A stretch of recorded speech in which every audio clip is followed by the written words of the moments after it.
गौरी गणपते नमो नमः। जय जय श्री गणे लक्ष्मी देवी नारायणी नमो नमः। प्रकटुंड महाकाय सूर्यकोटि संप्रभा निर्विघ्नमय देव शुभ कार्येषु सर्वदा।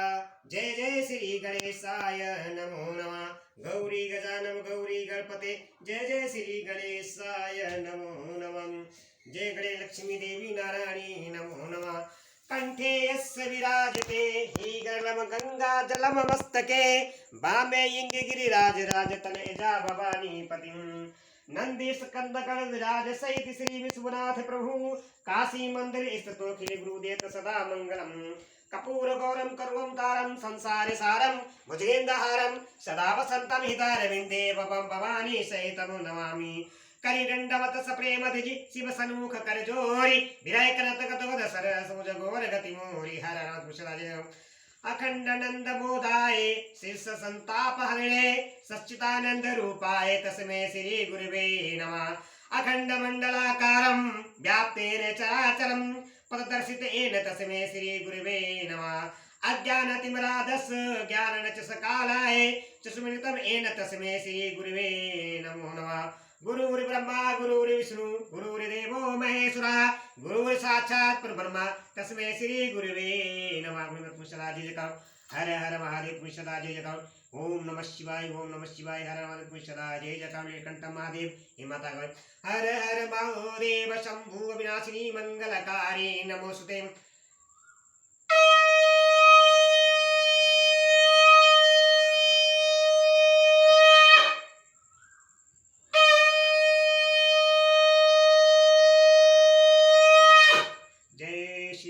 शंभो हरे हरे महादेव शिव शंभो हरे हरे महादेव शिव शंभो।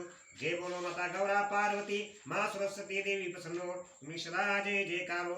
मैं YouTube चैनल के माध्यम से श्री शिव महापुराण कथा सबको सुना रहा हूँ भक्तजनों। इस कथा को आगे शेयर कीजिए, लाइक कीजिए, कमेंट कीजिए और सब्सक्राइब कीजिए मेरा चैनल। मैंने जो कल कथा सुनाई थी श्री शिव महापुराण कथा रुद्र संहिता से पार्वती जी का परमेश्वर शिव की महंत का प्रतिपादन करना, रोष पूर्वक जटिल ब्राह्मण को फटकारना, सखी द्वारा उन्हें फिर बोलने से रोकना तथा भगवान शिव का उन्हें प्रत्यक्ष दर्शन दे अपने साथ चलने के लिए कहना, जो कल कथा मैंने सुनाई थी।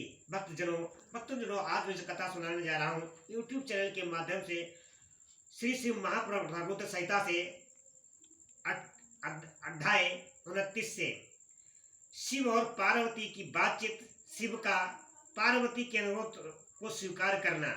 जो इस कथा को सुनेगा, आगे शेयर करेगा, लाइक करेगा, कमेंट करेगा, मेरे चैनल को सब्सक्राइब करेगा, उसके समस्त कलियुग के पाप नष्ट हो जाएंगे और धन की सुख शांति, धन की प्राप्ति होगी। हर हर सदा जय जयकार।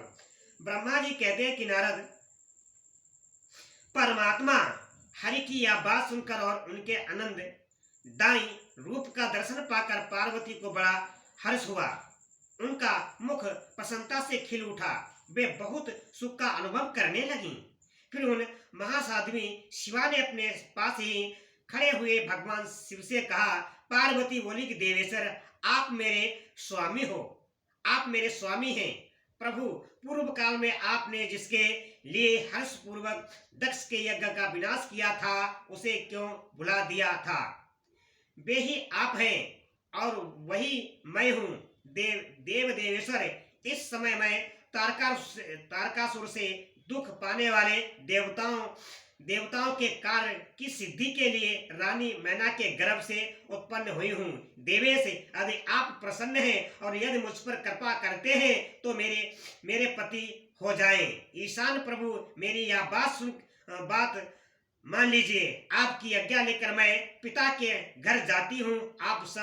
अब आप अपने विवाह रूप परम उत्तम विशुद्ध यज्ञ को समस्त विख्यात कीजिए। नाथ प्रभु, आप तो लीला करने में कुशल हैं, अतः मेरे पिता हिमावान के पास चलिए और याचक बनकर उनसे मेरी याचना कीजिए। लोक में मेरे पिता के यश को फैलाते हुए आपको ऐसा ही करना चाहिए।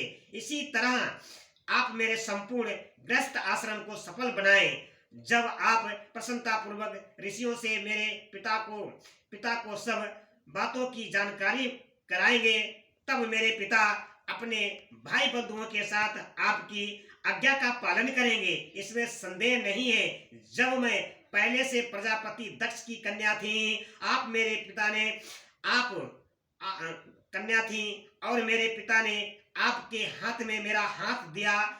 उस समय आपने शस्त्रोक्त विधि से विवाह का कार्य पूरा नहीं किया। मेरे पिता दक्ष ने ग्रहों की पूजा नहीं की, अतः उस विवाह में भी ग्रह पूजन विषय एक बड़ी भारी त्रुटि रह गई। इसीलिए प्रभु महादेव अब की बार देवताओं के कार्य की सिद्धि के लिए आप शस्त्रोक्त विधि से विवाह कार्य का संपादन करें। विवाह की जैसी रीति है उसका पालन आपको अवश्य करना चाहिए।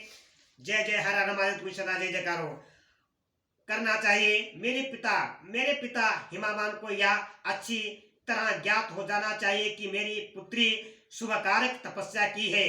पार्वती ऐसा कहकर पार्वती की ऐसी बात सुनकर भगवान सदाशिव बड़े प्रसन्न हुए और उनसे हंसते हुए से प्रेम पूर्वक बोले। शिव ने कहा कि देवी महेश्वरी, मेरी यह उत्तम बात सुनो। यह उचित, मंगलकारक और निर्दोष है। इसे सुनकर वैसा ही करो। वर्णने ब्रह्मा आदि जितने भी प्राणी हैं वे सब अनित्य हैं। भामिनी, यह सब जो कुछ दिखाई देता है उसे नासर समझो। मैं निर्गुण परमात्मा ही गुणों से युक्त हो एक से अनेक हो गया हूँ। जो अपने प्रकाश से प्रकाशित होता है वही परमात्मा मैं दूसरों के प्रकाश से प्रकाशित होने वाला हो गया। देवी, मैं स्वतंत्र हूँ, परंतु तुमने मुझे परतंत्र बना दिया। समस्त कर्मों को करने वाली प्रकृति एवं महामाया तुम ही हो। यह संपूर्ण जगत महामाया में ही रचा गया है। मुझ सर्वात्मा परमात्मा ने अपनी उत्तम बुद्धि के द्वारा इसे धारण मात्र कर रखा है। सर्वत्र परमात्मा भाव रखने वाले सर्वात्मा पुण्यवानों ने इसे अपने भीतर सींचा है तथा और यहाँ तीनों गुणों से आविष्ट है। देवी वर्णी कौन मुख्य ग्रह है और कौन से ऋतु समूह है, तथा वह कौन दूसरे उपग्रह हैं। इसी समय तुमने जिस शिव के लिए क्या कहा है, किस कर्तव्य का विधान किया है, गुण और कार्य के भेद से हम दोनों इस जगत में भक्त वत्सलता के कारण भक्तों को सुख देने के हेतु अवतार ग्रहण किया है। तुम्हें रज स्वत तमोमयी त्रिगुणात्मिका सूक्ष्म प्रकृति हो। सदा व्यापार कुशल सगुणा और निर्गुणा भी हो। सुबद्ध में मैं यह संपूर्ण भूतों का आत्मा निरंकार एवं निरय हूँ। भक्ति की इच्छा से मैंने शरीर धारण किया है। शैलेज, मैं तुम्हारे पिता हिमालय के पास नहीं जा सकता तथा भिक्षुक होकर किसी तरह तुम्हारी उनसे याचना भी नहीं कर सकता। गिरिराज नंदिनी महान गुणों से अत्यंत गौरवशाली महात्मा पुरुष भी अपने मुंह से देही दो या बात निकालने पर तत्काल लघुता को प्राप्त हो जाता है। कल्याणी, ऐसा जानकर हमारे लिए क्या कहती हो? भद्रे, तुम्हारी आज्ञा से मुझे सब कुछ करना है, अतः जैसी तुम्हारी इच्छा हो वैसा करो। महादेव जी के ऐसा कहने पर वे सदवी कमल लोचना महादेवी शिवा ने उन भगवान शंकर को बराबर भक्ति भाव से प्रणाम करके कहा कि पार्वती बोली, नाथ आप आत्मा हैं और मैं प्रकृति, इस विषय में विचार करने की कोई बात नहीं है। हम दोनों स्वतंत्र और निर्गुण होते हुए भी भक्तों के अधीन होने के कारण सगुण हो जाते हैं। शंभु प्रभु, आपकी प्रयत्न पूर्वक मेरी प्रार्थना के अनुसार कार्य करना चाहिए। शंकर, आप मेरे लिए याचना करें और हिमावान को दाता बनाने का सौभाग्य प्रदान करें। महेश्वर, मैं सदा आपकी भक्ता हूँ, अतः मुझ पर कृपा कीजिए। नाथ, सदा जन्म जन्म में मैं ही आपकी पत्नी होती रहूं। आप परम ब्रह्मा परमात्मा है, निर्गुण है और प्रकृति से परे हैं, निरंकार निरीह एवं स्वतंत्र परमेश्वर है। तथापि भक्तों के उद्धार में संलय होकर यहाँ सगुण भी हो जाते हैं, स्वात्मा राम होकर भी जय जय हर हर महादेव पूरी सदा जय जयकार होकर लीला बिहारी बन जाते हैं, क्योंकि आप नाना प्रकार की लीलाएं करने में कुशल हैं। महादेव महेश्वर, मैं सब प्रकार से आपको जानती हूँ, सर्वज्ञ। अब बहुत कहने से क्या लाभ, मुझ पर दया कीजिए नाथ।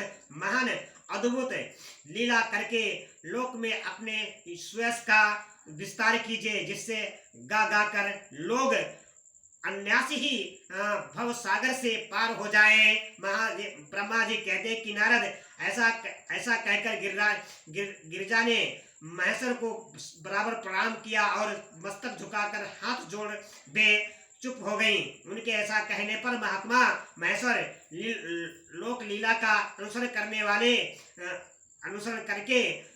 करने के लिए ऐसा करना स्वीकार कर लिया। पार्वती जो कुछ कहा था उसी को प्रसन्नता पूर्वक करने के लिए उद्युत होकर वे हंसने लगे। तदंतर हर्ष से भरे हुए शंभु अंतर्धान हो कैलाश को चले गए। उस समस्त लीला काली के विरह से उनका चित्त उन्हीं के ओर खिंच गया था। कैलाश पर जाकर परमानंद में निमग्न हुए महेश्वर ने अपने नंदी आदि गणों से वह सारा वृत्तांत कह सुनाया। वे भैरव आदि सभी गण भी वह सब समाचार सुनकर अत्यंत सुखी हो गए और महान उत्सव करने लगे। नारद उस समय वहां महान मंगल होने लगा, सबके दुख नष्ट हो गए तथा रुद्रदेव को भी संपूर्ण आनंद प्राप्त हुआ। हर हर महादेव तुम्हें सदा जय जयकार हो। जो मैंने कथा सुनाई है, जो भी इस कथा को सुनेगा और मेरे चैनल को सब्सक्राइब करेगा, लाइक करेगा, कमेंट करेगा, शेयर करेगा, ज्यादा शेयर करें। करेगा उसके समस्त दुख दूर हो जाएंगे, कलयुग के समस्त पाप दूर हो जाएंगे। हर हर महादेव पूछ रहे हैं। हरे हरे महादेव शिव शंभु, हरे हरे महादेव शिव शंभु, हरे हरे महादेव शिव शंभु, हरे हरे महादेव शिव शंभु, हर हर सदा जय जयकार हो।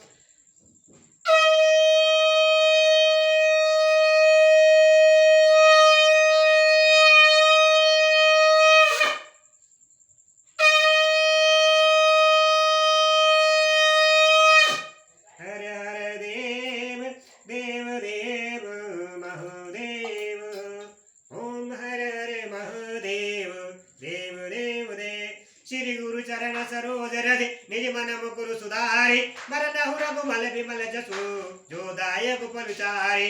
बुद्धिहीन तनु जानिके सुमिरहु पवन कुमार, बल बुद्धि विद्या देव मोहि हरहु कलेश विकार। राम राम की लूट है, लूट सके तो लूट, काल समय पछताएगा जब प्रण जाएंगे छूट। बोलो सिया बल रामचंद्र की जय, पवन पुत्र हनुमान की जय। हमारा मनुष्य जीवन बहुत कठिन से मिलता है, इसको व्यर्थ मत गमाइए।